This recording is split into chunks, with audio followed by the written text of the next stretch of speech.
Halo Surabaya, yo apa kabar Rere? Senang sekali saya Imam Fawait dapat hadir menemani Anda. Tentu kali ini kita akan membahas tema yang menarik yakni kasus dugaan penumpukan kartu keluarga dalam satu alamat di sejumlah wilayah kota yang kembali mencuat ke publik. Dan tentu pemirsa temuan ini tidak hanya menimbulkan tanda tanya soal validitas data administrasi kependudukan, tetapi juga membuka potensi penyalahgunaan dokumen kependudukan untuk kepentingan tertentu, baik itu mulai dari pemanfaatan bansos hingga manipulasi data pemilih. Tentu kondisi ini juga memantik anggota DPRD Kota Surabaya untuk angkat suara dan kemudian meminta Dinas Kependudukan dan Catatan Sipil di Spenduk Capil melakukan audit lapangan secara menyeluruh. Untuk menggali lebih lanjut informasi ini kita sudah bersama dengan Bapak Pendeta Rio Patisilano, Wakil Ketua Komisi A DPRD Surabaya. Halo Bapak Pendeta, apa kabar? Baik, luar biasa. Baik, luar biasa. Sibuk Ya. banget kayaknya ya? Iya, banget. Apalagi mau APBD perubahan, Waduh, jadi memang padat lah kita ya, padat ya. agak crowded lah ya. Crowded Oke, banget. baik.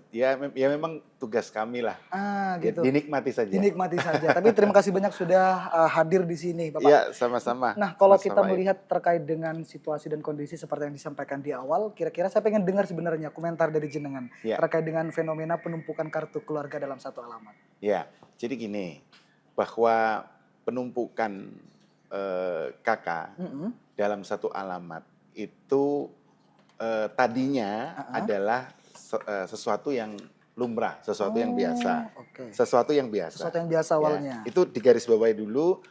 Kenapa menjadi sesuatu yang biasa? Karena aturan belum ada. Oh iya. Ya.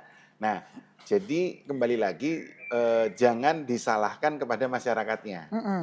Karena memang aturan tidak ada. Belum ada gitu ya. Nah, ketika kemudian masyarakat ini melihat Surabaya sebagai kota yang cantik. Wih, Kan gitu ceritanya. betul. Dari 38 kota kabupaten di Jawa Timur, Surabaya ibu kota provinsi. Oke. Kemudian dari aglomerasi Gerbang Kertasusila, Surabaya juga kota paling besar. Paling besar. Dari Gerbang Kertasusila. Ya. Nah, tentu dengan APBD Kota Surabaya yang begitu besar, untuk level kota, kami bisa dikatakan APBD terbesar. 12 triliun. 12 ya. triliun. Nah, otomatis fasilitas yang disediakan oleh pemerintah kota dan DPRD Kota Surabaya tentu melebihi dari tempat-tempat yang lain. Oh gitu. Ya, fasilitas-fasilitas yang ada tentu juga melebihi dari tempat-tempat yang lain. Nah, karena itu tidak salah kemudian akhirnya orang pengen datang ke Kota Surabaya. Nah, tadinya mereka datang untuk mengadu nasib, ya kan? Ketika mereka waktu Lebaran biasanya Lebaran yang datang ke sini pulang kampung dan ketika mereka pulang kampung ternyata warga di teman-teman di kampungnya kan di desa mungkin ngelihat, wih sukses ya. Nah akhirnya ngajak, ya kan? Iya betul. Nah begitu ngajak akhirnya mereka bekerjalah di Kota Surabaya. Mereka mencoba menaruh harapan besar di Kota Surabaya untuk perbaikan kehidupannya, ekonominya dan lain sebagainya. Pasti motivasinya banyak. Nah, ketika mereka hanya bekerja, tapi lama-lama kan kemudian mereka mendengar. Ini ternyata ada yang namanya fasilitas, ada yang namanya ketersediaan dari pemerintah kota, bantuan dan sebagainya, cover gratis baik itu kesehatan, pendidikan dan lain sebagainya untuk anak sekolah. Nah, maka mereka mulai melihat, wah ini kayaknya kalau jadi warga Surabaya boleh juga nih. Oh gitu. Nah, saya melihatnya fenomenanya itu seperti itu. Sehingga akhirnya mereka kemudian masuklah ke Kota Surabaya. Melalui siapa? Melalui ibu kos. Melalui siapa? Melalui teman. Melalui siapa? Melalui saudara. Akhirnya dalam satu alamat terjadilah penumpukan. Itu awalnya. Ketika terjadi penumpukan 1, 2, 3 dan masih belum terasa, pasti tidak apa-apa. Gitu. Lama-lama penumpukannya ini, mohon maaf, ada yang penggunaannya tidak pada tempatnya. Ya. Nah, akhirnya mulailah muncul yang namanya ketidakberaturan. Nah, ketika muncul ketidakberaturan, maka harus diatur supaya menjadi peraturan. Itu sekarang sudah diatur berarti? Ya. Nah, akhirnya keluarlah beberapa minggu yang lalu, kalau tidak salah, lupa saya pastinya, akhirnya keluarlah kebijakan. Oh, iya. Kebijakan dari pemerintah kota bahwa satu alamat maksimal 3 KK. Maksimal 3 Nah, KK. kenapa dibuat maksimal 3 KK? Ya, mengatur yang tidak beraturan tadi. Oh gitu. Sehingga ke depannya tidak terjadi lagi ketidakberaturannya. Oh, iya. Sehingga ke depan akhirnya menjadi terarah, menjadi lebih baik.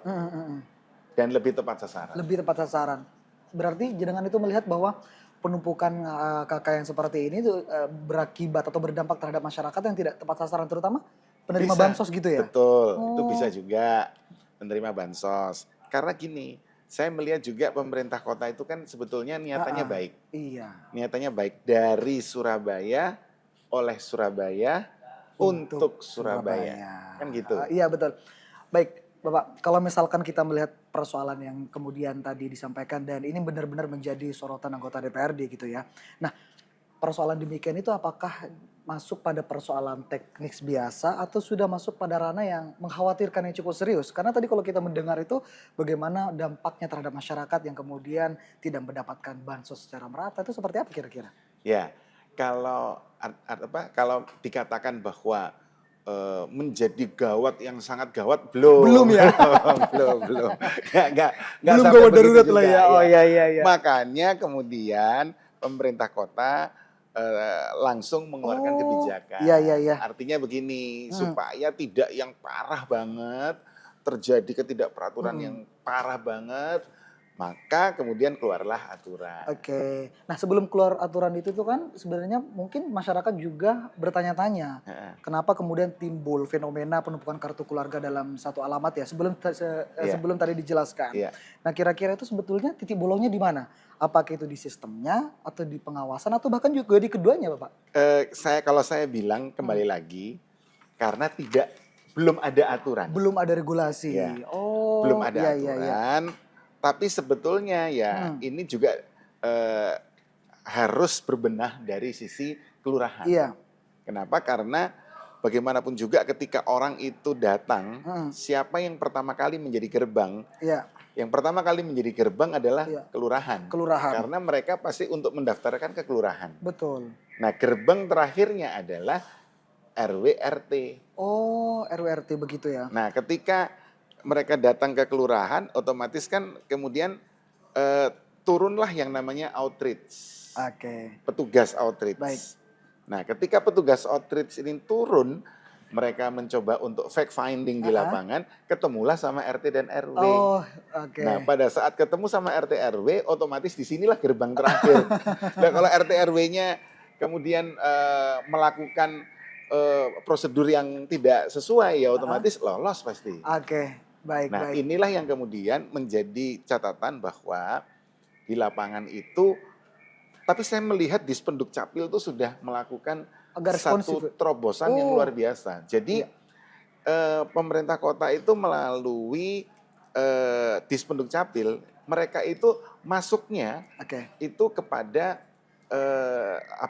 bukan langsung kepada masyarakatnya. Contoh, misalnya ada titik di alamat X gang 1 nomor 2 misalnya gitu. Maka ketika di outreach-nya itu nggak langsung ke titik itu. Nah, saya melihat ini sebuah cara ya, terobosan. Sehingga paling tidak bisa mengeliminasi terjadinya celah-celah. Oke. Caranya bagaimana? Outreach, datang RT RW, tanyanya itu random kiri kanan. Oke. Nanti saya pengen agak lebih serius ya. Agak lebih jauh ya. Kira-kira saya pengen juga mengetahui nanti bagaimana pola komunikasi yang dibangun oleh rekan-rekan dari DPRD terhadap pemerintah Kota Surabaya untuk kemudian menanggulangi fenomena yang demikian. Tapi kita akan jeda, kita akan kembali usai jeda pariwara berikut ini. Tetaplah bersama kami.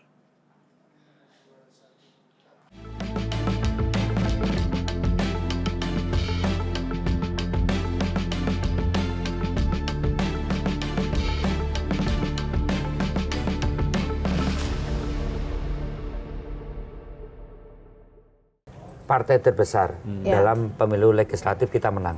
Itu kan saat ini menguasai di parlemen sebagai ketua DPR Mbak Puan Maharani.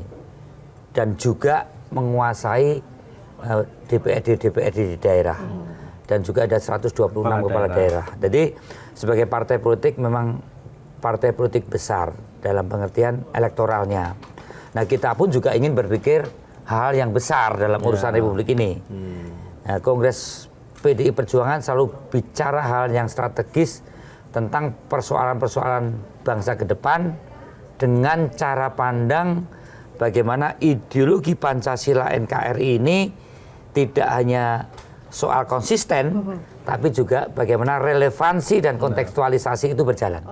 Dalam kita mendesain ini, isu-isu yang Gus Im sampaikan tadi, saya kira itu ada di dalam dinamika politik saat ini. Nah, namanya juga isu. Namanya isu itu bisa kita abaikan, bisa tidak. Bisa menjadi realitas, bisa tidak. Tentunya PDI juga terus akan mencermati hal-hal yang berkait dengan isu-isu. Apakah isu itu menjadi realitas atau tidak? Tentu kehendak subjektif PDI Perjuangan sebagai partai yang sudah berulang-ulang kali kongres dan sudah juga berbagai dinamika, baik itu di tahun sebelumnya, ya, sebelum reformasi, tahun 96, kemudian pernah berkuasa, kemudian pernah di luar kekuasaan, pernah berkuasa dan di luar kekuasaan. Banyak materi untuk memberikan kontribusi ini bangsa ke depan dengan tentunya tidak meninggalkan berbagai isu-isu yang ada itu. Kurang pamornya atau pasti semua suara akan kepada Pak Jokowi gitu kan. Tapi kan ini jadi kalau misalkan Pak Jokowi menerima begitu dan akhirnya kita akhirnya seorang Joko Widodo misalkan mau menjadi ketua umum PSI gitu kan. Ini kan jadi keuntungan tersendiri juga buat Partai Solidaritas Indonesia begitu. Kalau dilihat dari DNA-nya mungkin akan jadi pertanyaan ya kan, karena pertama waktu sebelum awalnya Partai Anak Muda, lalu kemudian kan Kaisang belum menyelesaikan tugasnya. Ya maksudnya saya mencoba untuk objektif ya, untuk bisa berpolitik dengan kebijaksanaan, lalu juga dengan nurani gitu ya. Masih bisa kok. Jadi orang kan suka mencemooh, orang politik pasti mau untungnya dan enaknya saja. Enggak kok. Saya nggak cari untung, saya nggak dapat untung. Saya nggak minta jadi komisaris, saya nggak minta jabatan, nggak minta posisi. Enggak, maksudnya... Emang ada yang kayak gitu ya? I don't know. People have the impression bahwa orang-orang itu akan mengatakan sesuatu sesuai dengan pesanan, ya kan? Saya tidak dipesan oleh siapapun. Dan kalau saya diizinkan untuk memberikan nasihat, maka saya akan bicara bahwa biar saja Mas Kaisang yang diberi kesempatan untuk memimpin. Lagi? Bukan lagi, kan belum selesai kok. Kan 5 tahun. 5 tahun kan nggak boleh diteruskan. Gitu. Jadi tidak perlu diinterupsi lagi karena nanti bisa menjadi pertanyaan. Pasti. Kenapa? Iya kan, yang tadi saya bilang estafet kan harusnya ke bawah, bukan ke atas. Gitu. Saya kan tukang kebun ya, saya kan tukang kebun ya. Jadi kalau kamu berkebun itu kamu harus memberikan tempat kepada tunas-tunas muda untuk tumbuh, yaitu dengan cara ranting-ranting yang sudah tua, daun-daun yang sudah tua itu harus diambil, harus dibuang untuk memberikan kesempatan kepada yang muda untuk tumbuh. Saya pikir kehidupan manusia, ekosistem di dunia politik ataupun ekosistem di dalam organisasi harus mengikuti hukum alam yang memang berlaku.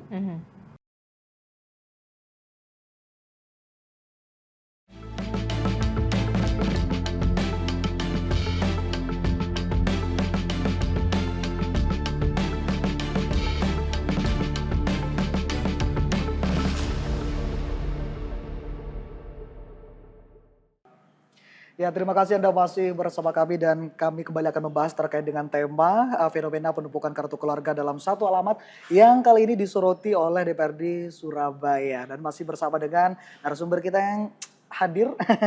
Beliau adalah Bapak Rio Patiselano. Nah, tadi sempat sedikit ditanyakan ya terkait dengan bagaimana sih sebenarnya pola komunikasi yang dibangun oleh rekan-rekan DPRD Kota Surabaya kepada pemerintah Kota Surabaya untuk kemudian melihat fenomena yang terjadi. Ya. Begitu. Jadi memang ketika terjadi fenomena itu, akhirnya mulailah kami berkomunikasi dengan pemerintah kota dalam hal ini Dispenduk Capil.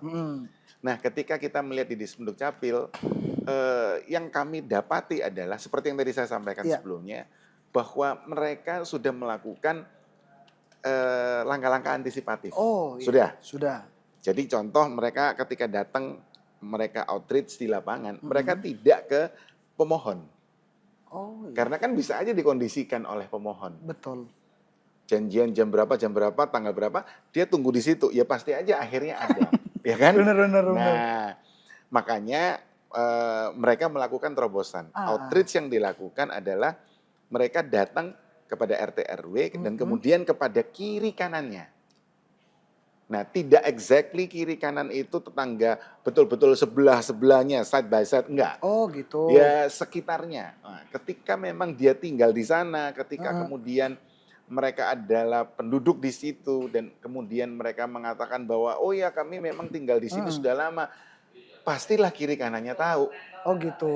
Nah, ketika hasil outreach kiri kanan itu nggak ada yang tahu, ya berarti ini kan nggak jelas. Nah, ketika nggak jelas ya otomatis nggak mungkin akan diloloskan. Nah, saya melihat bahwa cara yang dilakukan oleh pemerintah kota dalam hal ini Dispenduk Capil sudah bagus. Sudah bagus. Nah, kemudian komunikasi juga yang dilakukan oleh Dispenduk Capil dalam hal di masyarakat, dalam hal ini struktural pemerintahan tidak melakukan kesalahan, itu juga bagus. Kalau Mas Fawait ke Dispenduk Capil hari Kamis, ya teman-teman kalau dari Kompas ke mana ke Dispenduk Capil hari Kamis, mereka lagi Zoom meeting. Siang itu mereka Zoom meeting dengan para camat, para lurah.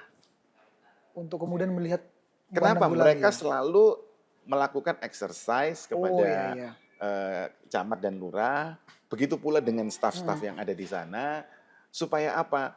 Satu, update tentang peraturan. Kemudian evaluasi terhadap pelaksanaan aturan tersebut. Kemudian implementasi daripada aturan-aturan yang sudah dilakukan di lapangan, apakah sudah benar atau belum. Dan kemudian pasti ada tanya jawab di sana. Nah, saya melihat bahwa apa yang dilakukan oleh Dispenduk Capil ini sudah menunjukkan sebuah sinergi yang bagus untuk kemudian di lapangan ini menjadi tidak ada celah-celah lagi. Tidak ada miskomunikasi, diskomunikasi atau kesalahan apapun gitu. Sehingga ke depan yang namanya satu alamat menjadi 3 KK maksimal itu bisa terwujud. Sehingga akhirnya penataan itu menjadi lebih baik. Dan akhirnya semuanya berada pada porsinya masing-masing. Betul. Ini benar-benar kayak bersinergi sekali ya? Iya. Oh, iya. Nah, tapi kalau kita melihat ya, ini kan data KK ini juga bisa dimanfaatkan terhadap pemilu gitu Pak. Ini sebenarnya masih lama sih ya. Namun pernah terpikir nggak sih Pak, praktik ini bisa dimanfaatkan untuk kemudian mengamankan suara di satu TPS tertentu? Iya. Saya selalu katakan begini, kami ini kan di gedung politik. Ya. Betul. Ketika kami ada di gedung politik, maka kami ini makhluk politik. Ketika kami itu disebut makhluk politik, maka apa saja bisa dijadikan politik. Betul. Nah, tapi kembali lagi, saya selalu katakan kita ini husnuzon ya. Jadi bukan suudzon. Ya, jangan suudzon. Jadi kita husnuzon aja. Jadi saya selalu katakan bahwa pemerintah kota mengeluarkan kebijakan satu alamat 3 KK maksimal itu dalam rangka husnuzon. Husnuzonnya adalah supaya yang tadi saya katakan ketidakberaturan itu menjadi teratur. Saya mencoba untuk masuk di sana dan mencoba untuk mengatakan bahwa tidak ada karena suudzon bahwa yang namanya aturan itu keluarnya akibat digunakannya oleh pemilu. Bahwa kemudian kemarin-kemarin terjadi seperti itu, ya kita nggak bisa menafikan. Itu terjadi ya? Bisa jadi, it could be. Oke. Itu bisa jadi, tapi kita nggak pernah tahu itu Oh. seperti apa dan apakah memang sengaja atau apa, kita nggak ngerti Oh begitu. modusnya. Karena sebelumnya belum ada regulasi juga. Belum ada regulasi Oke. juga. Tapi sekali lagi bahwa ketika itu ada celah, ya celah itu pasti akan dimanfaatkan, Iya, kan iya. gitu. Tapi kembali lagi, tidak semua.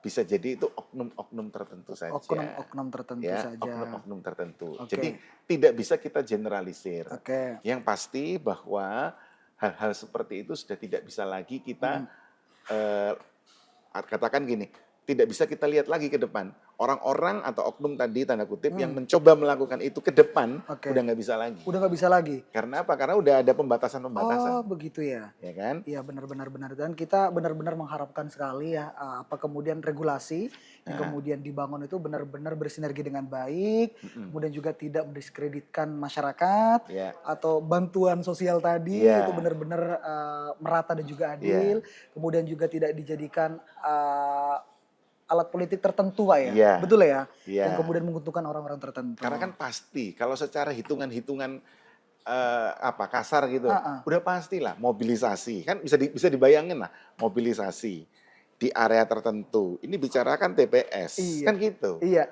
Bicara TPS berarti bicara berapa suara dan sebagainya. Itu kan Oke. udah kelihatan lah, Kelihatan. udah kelihatan. Tapi Baik. kembali lagi bahwa itu kita jadinya jadi sudon. Jadi sudon. Udah kita bicaranya Iya, khusus iya, benar. bahwa pemerintah kota itu mengeluarkan kebijakan itu dalam rangka mengatur yang tidak teratur. Mengatur yang Nah. tidak teratur, luar biasa. Terima kasih banyak. Nanti kita akan kupas lebih agak sedikit mendalam lagi. Iya, iya. Baik pemirsa, kita akan kembali usai jeda pariwara berikut ini dan tetaplah bersama kami.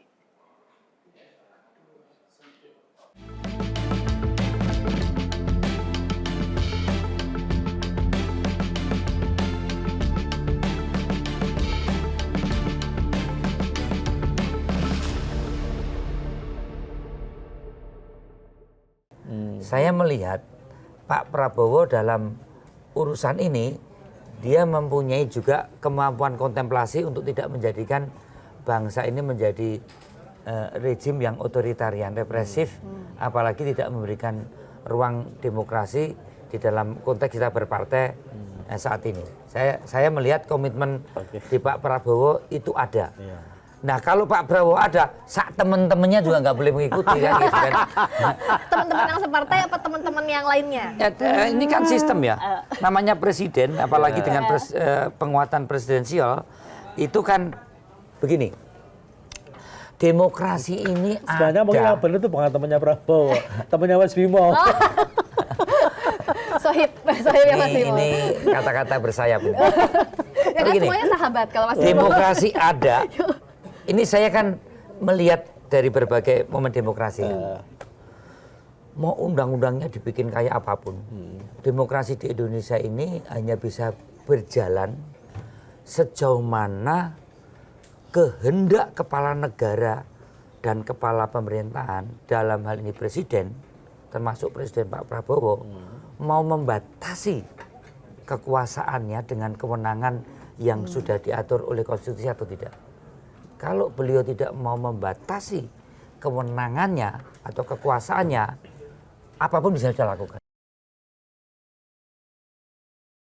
Iya kan, jadi saya pikir kalau orang-orang banyak yang menyukai Pak Jokowi dengan likability yang masih tinggi, itu udah ada Kaisang kok di situ, yang sudah berniat untuk memberantas korupsi, untuk mengusung isu anti korupsi, untuk membantu mengesahkan undang-undang perampasan aset, walaupun belum ada di parlemen, tapi bisa yang di DPRD juga menunjukkan DNA-nya seperti apa. Itu saya pikir akan menjadi harapan bagi anak-anak muda dan bagi anak-anak Gen Z atau yang malas untuk berpartai, bisa memberikan pertimbangan bahwa ada kok partai yang konsisten gitu.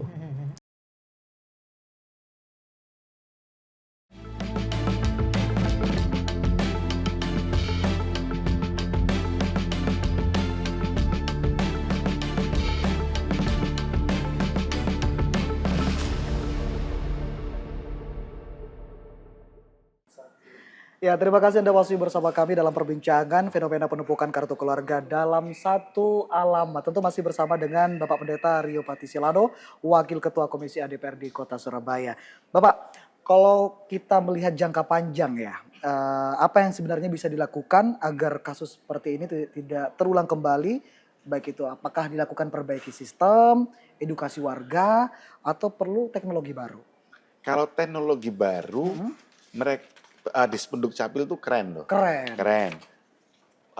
Apps mereka Oh. itu termutahirkan. Wih. Ya, sistem mereka termutahirkan. Udah nggak usah ditanya lagi deh, keren. Pokoknya di Spenduk Capil ini keren. Keren banget keren, begitu keren, ya. Keren.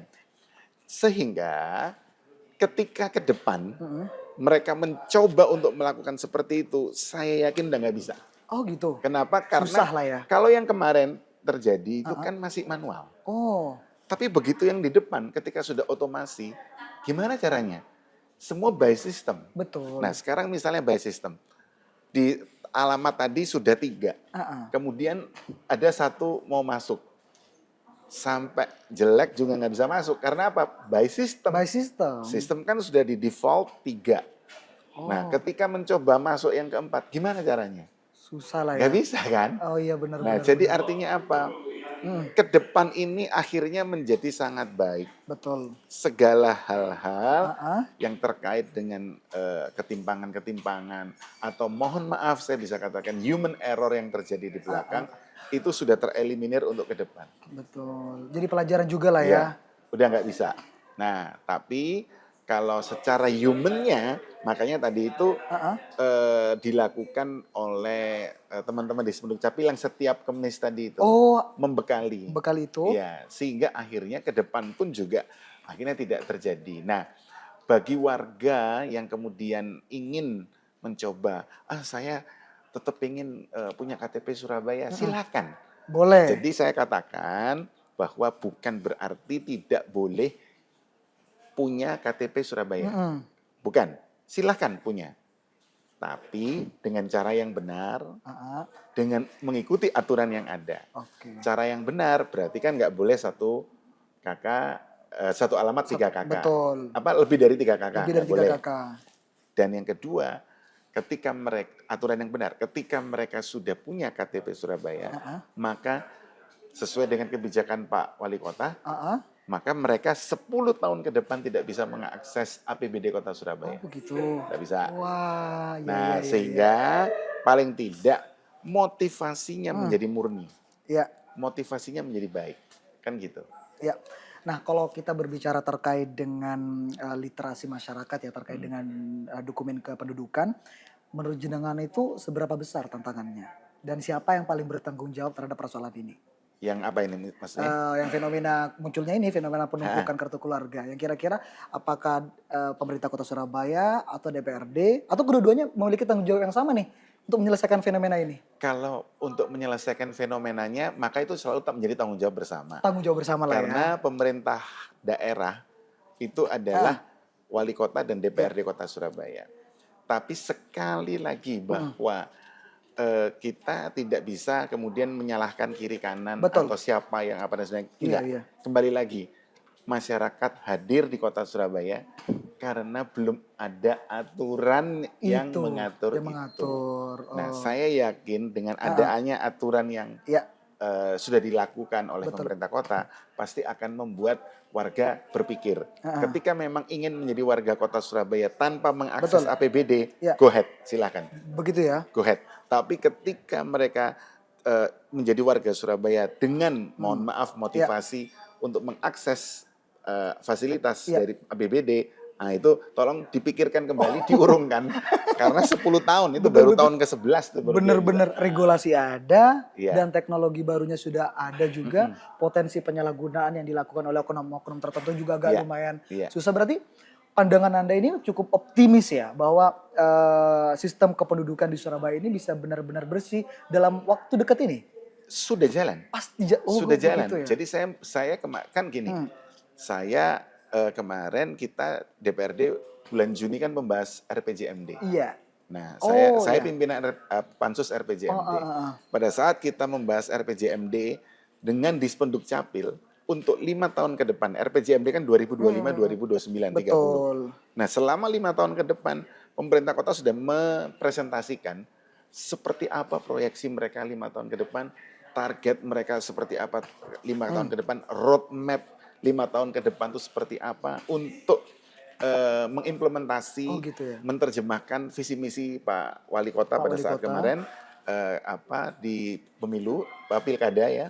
Nah, kemudian mereka juga menyampaikan, mempresentasikan apa saja apps yang dimiliki oleh mereka, sistem yang Sistemnya dimiliki oleh Disduk Capil. Nah, dari situ lahirlah optimisme. Optimisme, Iya. regulasi ada, optimisme juga semakin Iya, kencang lah ya. Iya. Oh iya. Berarti kalau kita misalkan melihat dari aturan yang sudah ada, misalkan nih seandainya nggak ada aturan ini, kira-kira kondisi seperti apa kondisi? Oh ya buruknya? pasti buruk sekali ya. parah. Satu alamat loh bisa sampai 50 kakak Iya. loh. Gimana coba? Itu kan sudah mobilisasi. Betul. Ketika dilakukan outreach, bayangkan, mohon maaf nih, petaknya nggak lebih dari 30 meter. Oke. Nah kalau petaknya nggak lebih dari 30 meter, 50 kakak tinggal di mana? Masa mau berdiri semua gitu? Kan nggak mungkin. Tapi kan sebenarnya kalimat numpang alamat itu bukan cuma sekedar lahir di benak pemerintah ya, tapi juga kadang di benak masyarakat yang menganggap sepele. Nah, terakhir ini, terakhir Pak, kira-kira pesan jenengan buat warga nih yang masih menyepelekan numpang alamat itu, boleh langsung. Ya, mari kita berpikir bersama-sama untuk menuju kepada masyarakat warga Kota Surabaya yang menjadi lebih baik. Kenapa? Karena tetap silahkan untuk datang ke Kota Surabaya, silahkan untuk datang berKTP Surabaya, tapi dengan motivasi yang benar untuk kita bersama-sama memajukan Kota Surabaya.